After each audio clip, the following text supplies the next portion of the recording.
Welcome to the Beating Heartland, created by Denver Baughman. Episode 29, The Company.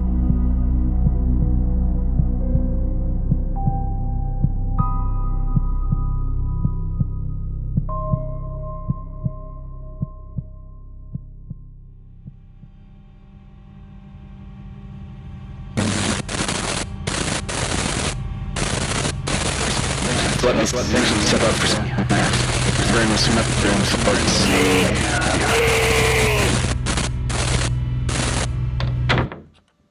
You can start recording again. I'm back. Didn't run. Thanks for letting me step up for some air. My brain was feeling fuzzy. Remembering all this isn't easy. Not a lot my brain wants to remember. Not anything good. After a few years, things are... You guys probably understand. Where was I? Right. I'm the one doing the talking. It's been a minute since I've been on either side of the glass. So, we were talking about the informant, right? We didn't go straight to the Cognitio after leaving the informant's house. Because, as obsessed as Tucker was, he realized we were probably being followed. He liked to take risks, but he wasn't dumb. Someone had texted him using the informant's phone. Whoever had done that was probably staking out the house. He also realized that for me to be of help, I would need another night of rest, and pain meds. I had done well enough so far, but I was quickly losing energy. Besides, by the time we arrived at the office through Chicago traffic, it would be closing soon. Better to go there in the morning when we get lost in the crowd of employees clocking in for work. He complained about it, saying we're wasting time, we need to see this through, but it wasn't as if I could have easily stopped him. Not in my condition. He knew that. It was easier to complain. So, we left, went to the store to pick up some medication from the pharmacy, and then drove back to the apartment. Tucker noticed the car first. It was a small silver car that Tucker swore had been parked at one of the neighbors' houses. He saw it again, parked at the store while we were walking out with the pills. Then it followed us. The windows were tinted enough that you couldn't see inside. It kept its distance most of the time, disappearing for a bit, but long enough to think we'd lost him, only to reappear moments later. Tucker took a few wrong turns, a path that no sane person would have taken to get, well, anywhere, and the car still followed, definitely tailing us. What followed was another reminder of Tucker's impulsiveness. They still back there? Yeah, they are. Great. Just great. We can't go back to your place. Uh-huh. Got a better idea? A hotel. More people and cameras. Easier to get away. Except, if it comes to defense, I don't want to have to explain it to security. Don't have that kind of time. Also, SID would learn you're with me. Tucker, we need to call this off. If the person driving that car works for Cognitio, then they know our faces and probably our names. We're walking into a death trap. None of this was ever going to be safe. It's a big building. No one's going to recognize us. You can't know that. Sick of this. Why are we pulling into an... Shh! Tucker, what are you doing? Get down.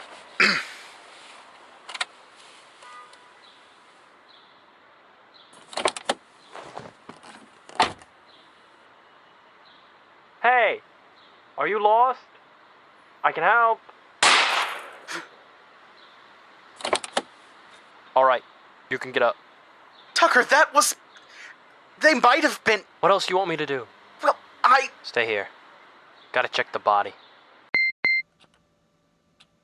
Tucker was a better shot than I thought.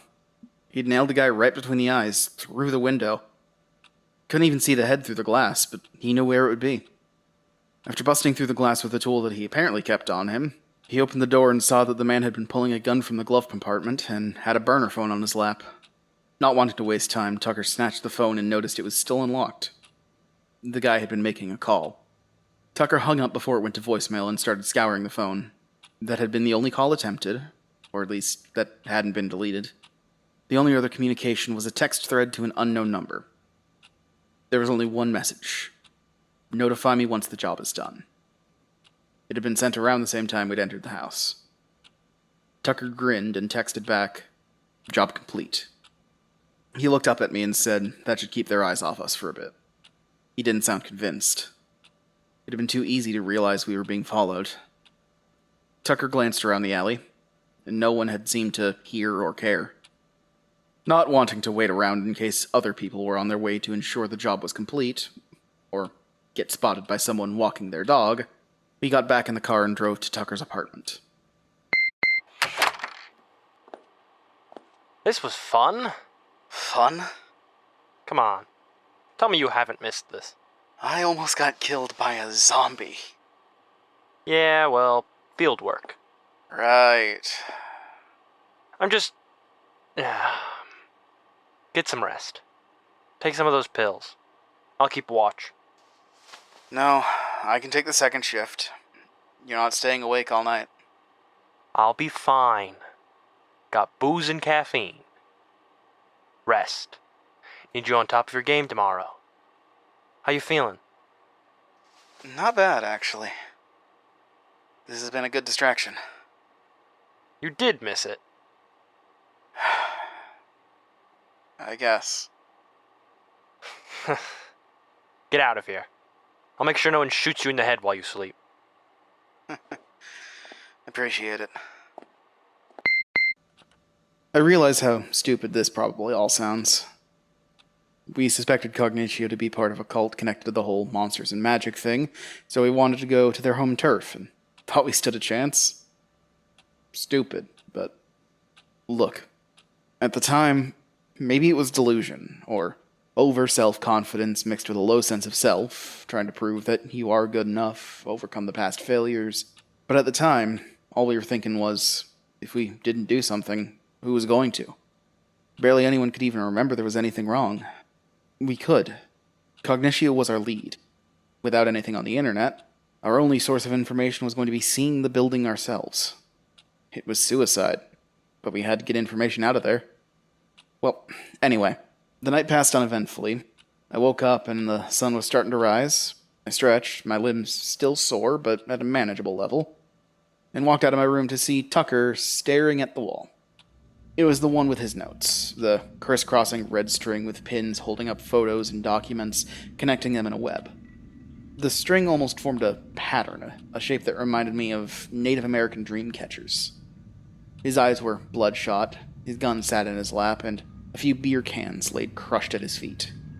He's currently holding a cup of coffee. His stare was intense, barely blinking. His hands shook. I couldn't tell if it was from nerves or coffee, or both. The wall looked exactly as it had the night before. I walked up to him and patted him on the shoulder. He didn't respond. Morning. Tucker? Do you see that? Do you hear it? Tucker, what's wrong? I'm sorry. I didn't. Tucker! What's my phone password? 3489. Yeah. Remember that.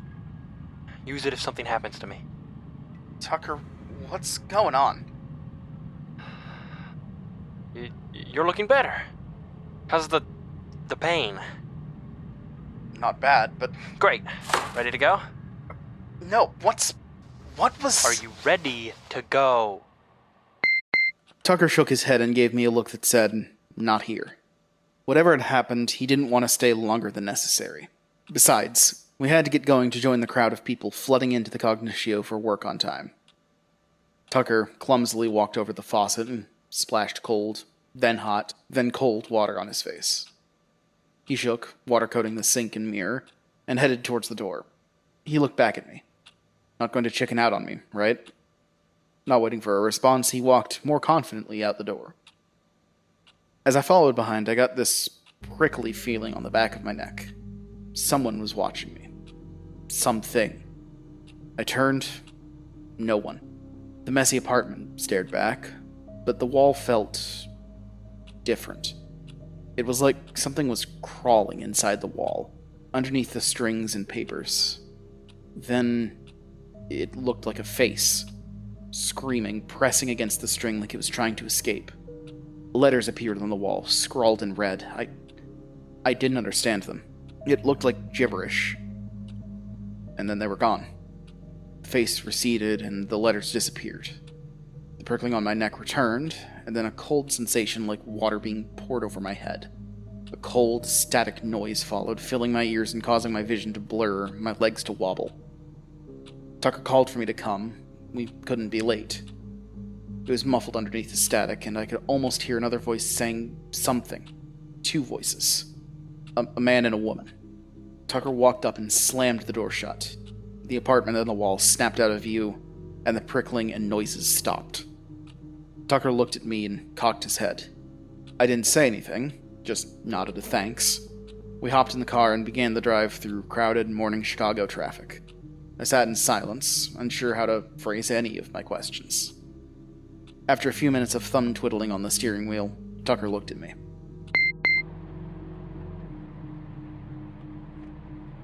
Ask. Go on. Ask. Care to explain the wall? You did see it. What was that? It's physical. That's good. Great. Maybe you're the same kind of crazy. What was it? A reminder. A memory. Try to forget it. Doesn't concern you. Doesn't concern? Does this have anything to do with the Colorado case? What do you know about that? I heard rumors. We all did. You wouldn't talk about it to anyone. Not even your superiors. But when you were drunk, you said things. So you know why I don't talk about it. I know 2 of your partners died. That seems like something you should probably talk about. Please. Drop it. What's the wall? You are one stub. I'm connected to it. Bound. The letters. I assume you saw the letters too? On the wall? Yeah. There's something I read during the case. And they don't want to leave. Read? Like the books? The words? No. Similar effect, different power. This wasn't anything like what's happening here. Different breed. You okay? Every time I talk about this, it hurts. Mentally? Physically, idiot. This pain never fully goes away. Talking about it spikes it. The beer mellows it out, the noises. But after everything that happened yesterday, I guess they didn't want to be left out. Why could I see it? Don't know. Proximity to me? Where it let you? What did the words say? Something in a language I don't think exists. Not in the natural sense. Doesn't follow any language patterns I know. Watch the road. Yeah, I got it.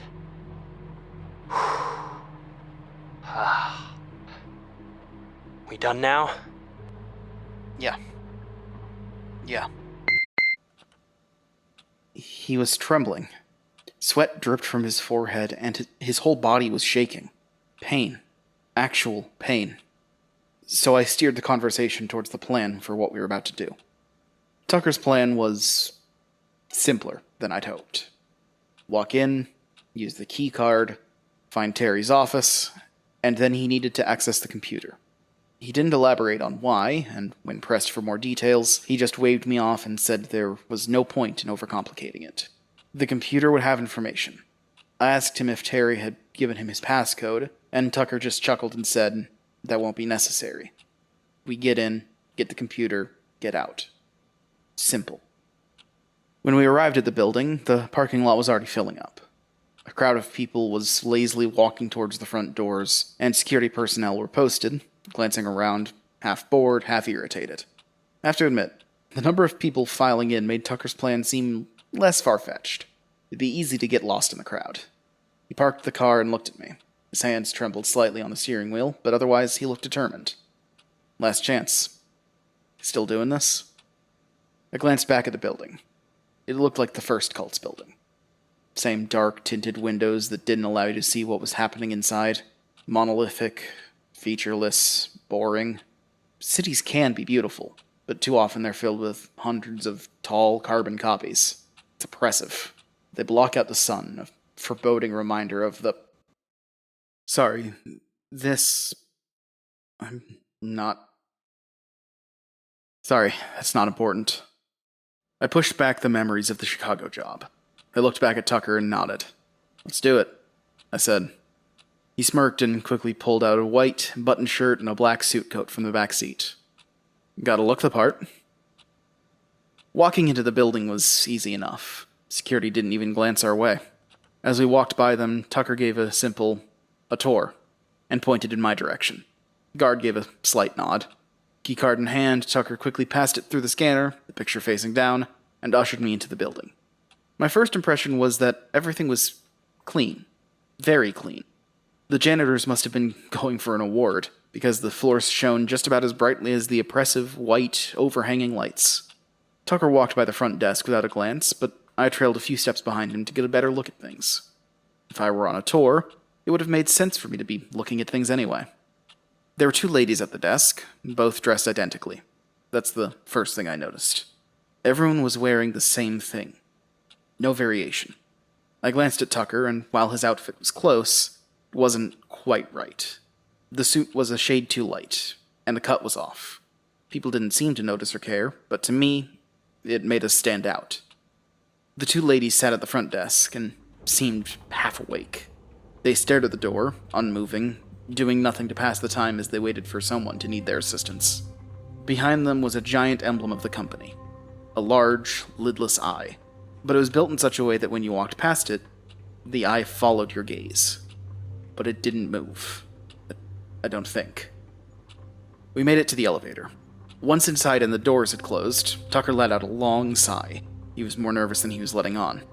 He pressed the button for the 12th floor, which is where Terry's office was located, and the elevator sprang to life. The lights were gentler in there. They cast a warm light on the shiny wood-grain walls. It's all too normal, Tucker whispered. You'd never suspect that, well, any of it. Starting to doubt yourself? I asked. No, I'm just impressed. He shifted and looked around. The elevator continued to rise, and rise, and rise. Minutes passed, and the elevator felt as though it was constantly accelerating with no signs of slowing. The building wasn't tall enough for how far we seemed to travel. The elevator began to shake with speed, and the lights flickered. Tucker reached for the emergency button. But then the elevator slowed, coming to a gentle stop, and a feminine robotic voice chimed, 12th floor. The doors opened as if nothing unusual had happened, and the white light returned, piercing through the door. Cubicles stretched out in front of us across the entire length of the floor, uniform, and only large enough for a single person to sit with a computer, a filing cabinet, and a small desk. Efficient. Every single cubicle was being used to some capacity. On the walls, some doors must have led to more private offices, but there weren't any windows to look into them. Occasionally, a worker would stand up and walk to one of these doors and enter. Tucker looked around at the far doors and squinted, trying to decipher the numbers on them. He mumbled, "Do you see a 460? I looked, and it wasn't on any of the nearby doors. We'd need to walk to the other side." Cautiously, we began to walk through row after row of cubicles. Again, this walk felt like it took longer than it should have. We could see the doors on the other side, but they seemed to taunt us, staying just out of reach. I paused when I noticed one of the workers in her cubicle. I didn't know why I'd stopped at first. She was working on her computer, and then I realized she wasn't breathing. Her eyes were still wide open, staring intently at the computer screen, which was filling up with the letter T as her finger was still pressed on the key. She didn't blink, and she didn't breathe. I took a step towards her, but Tucker grabbed me by the arm and hissed, "Gotta keep moving." I looked at him and pointed back at the worker. He seemed confused, and when I looked back, she was typing away, breathing, blinking, and the constant stream of T's on her screen had been replaced by legible words. She noticed me staring and cocked her eyebrow. I apologized and kept walking. Did I hallucinate? I wasn't sure. I tried to refocus on the task at hand, but everything felt wrong. What had looked like a straight shot to the other side had ended up being more of a maze than we'd expected. We'd come to a dead end of intersections between several cubicles and had to find a way around. This happened more than was reasonable. The building was toying with us. Eventually we did find room 460. Tucker didn't waste any time sliding the keycard through the scanner and walking into the office. Before I followed, I made the poor decision of looking back at the cubicles. What I saw will always be up here. They were all dead. Every single worker's body was rotting, bleeding, slumped over their keyboards, lying back on their chair, collapsed on the ground. Blood splattered the walls, and papers flowed through the rows on rivers of blood oozing out of the cubicles. I blinked, and they were all alive, focused on their work. No blood, no decay. I rushed into the office and shut the door behind me. There we go. Finish up whatever you need with that computer, and then we're leaving. This place is... Is that a flash drive? Bravo, Inspector. Yeah, Great. What's it for? it's for storing some nice photos, or videos, or programs if it's fast enough. Shut up. Just shut up. It's not funny anymore. It's kinda funny. Zip it. I don't know if this is to keep your nerves down, but it's time for some actual communication. I don't know why we've been okay to just waltz in here. What the crap is the flash drive for? Alright. Remember when I said I kept in contact with some of my less than savory connections? Yeah, you... One of them's a hacker. You're working with a hacker. Correction. One of the best hackers. That guy never has to work a day in his life if he doesn't want to. Trust me, he can steal all the money he wants. But he doesn't. He's addicted to hacking. It's candy to him. He created a program on the flash drive for me to comb through this computer and to connect to the entire server around here. Why not tell me this before? Didn't want to weigh us down with the ethical conversations I knew you'd need to have. You didn't know that... Please. Fine. So what now? Waiting for this program to finish uploading. I don't like this. Something doesn't feel right. I just said I don't want an ethical... No, it's... not that. Something is wrong. Terry's body was hanging in the room. Exactly how he found it in the apartment. It had just... appeared. The corpse didn't reach towards us like last time. It just... hung there. That was almost more unsettling. How had it gotten there? We both stood, stunned for a few moments, breathing heavily, not wanting anything else to happen. Time to go, I said slowly. Tucker nodded and turned to the computer. It's not done yet. Why do you need the thumb drive back? I said. He said he wanted to work on it more, Tucker replied. I'm sure he'll understand. Let's leave. I turned to rush out of the room, and the door was gone. Where the door had been was just more plain white wall. What the... I turned back towards Tucker, and Terry's corpse had disappeared. Tucker looked just as confused. How do we get out of here? I asked. Window? Tucker said. We turned, and the window was gone. We stood still, not wanting to turn and let anything else disappear, especially not each other. We tried not to blink. Our eyes locked on each other, scanning the room through our periphery. But eventually, the eye always needs to blink. In a fraction of a second, the whole room changed. It was white, featureless, reminiscent of padded cell for the insane, but hard and sleek. Tucker was still there. A long, dark hallway extended, doorless, from the east wall of the room. On the opposite wall, a large mirror hung, the type of mirror that Tucker and I were very familiar with. Through the mirror, faintly, we saw a shadowed form smiling at us.